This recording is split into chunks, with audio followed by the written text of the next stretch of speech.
মাধ্যমিক পরীক্ষায় বারবার আসা অঙ্কটার মধ্যে এটাও একটা অঙ্ক। বলছি a square by b plus c সমান b square by c plus a সমান c square by a plus b equals to 1 হয়, তবে দেখায় যে 1 by 1 plus a plus 1 by 1 plus b plus 1 by 1 plus c equals to 1 আমাকে এটা প্রমাণ করতে হবে। কি করব, আমাদের যেটা দেওয়া রয়েছে এইটা থেকে আমরা কাজ শুরু করব। তাহলে এটাকে সবার প্রথমে লিখে নিলাম। লিখে নেওয়ার পর দেখো সবাই যেহেতু এর সঙ্গে প্রথমটা 1 হবে, আবার এটার সঙ্গে 1 মিলবে, আবার এটার সঙ্গে 1 মিলবে, মানে এই প্রত্যেকটা পার্ট 1 এর সঙ্গে সমান। তাহলে তিনটাকে ছাড়িয়ে ছাড়িয়ে লিখে নিলাম। প্রথমে লিখলাম a square by b plus c সমান 1, পরের লাইনে বাদিয়ে বলছি a স্কয়ার সমান b প্লাস c, কারণ এই b প্লাস c টা 1 এর সঙ্গে গুণ করে দিলাম। হলো। ঠিক পরের পার্ট চলে এসো। তাহলে এই সেকেন্ড অংশটার সঙ্গে এই এটা সমান হচ্ছে, তাহলে b স্কয়ার সমান c প্লাস a হলো। ঠিক আছে। আর তৃতীয়টা c square by a plus b, তাহলে এটা হবে আমাদের c স্কয়ার সমান a প্লাস b। এইটুকু পার্ট করার পরে এবার আমরা যে প্রমাণটা আমাদের করতে হবে তার এই অংশটা আগে লিখবে, 1 লিখবে না। হ্যাঁ, এই অংশটা লিখলাম।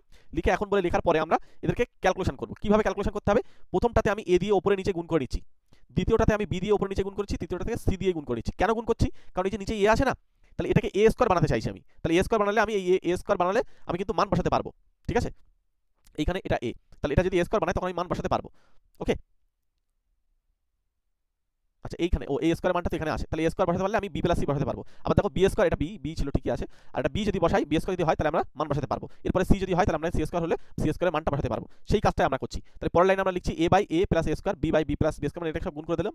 দেওয়ার পরে দেখো এখানে c by c plus c square. এবার দেখো a বাই এই a প্লাস a স্কয়ারের মান আমরা কিন্তু জানি b প্লাস c, তাই এখানে b প্লাস c লিখে দিলাম। হলো। তাহলে a plus b plus c আসলো। পরেরটা দেখো b স্কয়ার, এখানে প্রথমে রয়েছে b, তাহলে b স্কয়ার মানে হচ্ছে c প্লাস, তাহলে b প্লাস c প্লাস লিখলাম, এইটা হচ্ছে b স্কয়ারের মান। আবার এটা a প্লাস b টা হচ্ছে c স্কয়ারের মান, তাহলে আমরা এখান থেকে এই c স্কয়ারের জায়গায় বসিয়ে দিলাম। তাহলে দেখো সবাইকে এটা উল্টে পাল্টে রয়েছে, এদেরকে যদি এক জায়গায় আনি তাহলে সবাই a plus b plus c দেবে। তাহলে নিচে a plus b plus c হলো, আর উপরেগুলো দেখো যোগ করে ফেলো, a plus b plus c হবে, কারণ সবার যেহেতু নিচে সমান তাহলে উপরেগুলো উপরে যোগ হয়ে যাবে। তাহলে এখানে আমাদের দুটোই কিন্তু কেটে যাচ্ছে, কেটে গিয়ে কিন্তু আমাদের প্রমাণ হয়ে যাচ্ছে 1। তাহলে এখানে আমরা 1 প্রমাণিত বলতে পারবো। ওকে, যদি তোমাদের ক্লাসটা ভালো লেগে থাকে অবশ্যই এটা ছোট্ট করে লাইক করে দিও, এবং আমাদের সঙ্গে যদি স্পেশালভাবে ক্লাস করতে চাও তাহলে এই নাম্বারের সঙ্গে যোগাযোগ করে নিও।